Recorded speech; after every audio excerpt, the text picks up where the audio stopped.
Welcome to our channel. Today we how to restore Zendesk macros accidentally deleted, full guide step by step clearly. To restore deleted Zendesk macros, begin by logging into your Zendesk account. Once logged in, navigate to the Admin Center. In the Admin Center, click on the Business Rules section.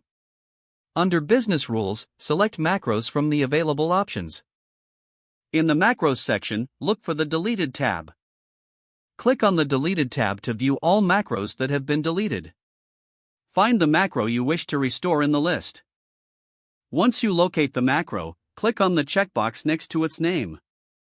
After selecting the macro, click on the Restore button that appears. A confirmation prompt will appear asking if you are sure you want to restore the macro. Confirm your choice to complete the restoration process. The macro will now be moved back to the active list.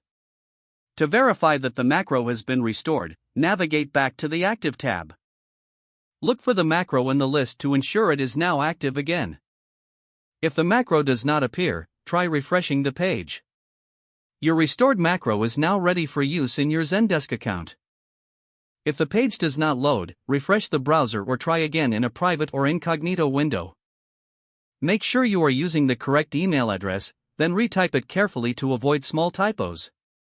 If your password is not accepted, use the reset option and create a new strong password you can remember.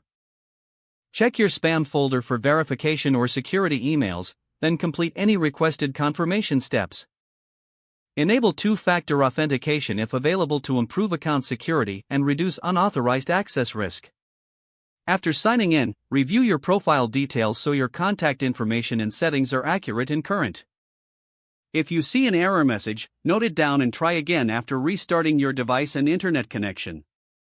Log out when you finish, especially on shared devices, to keep your account and payment information secure.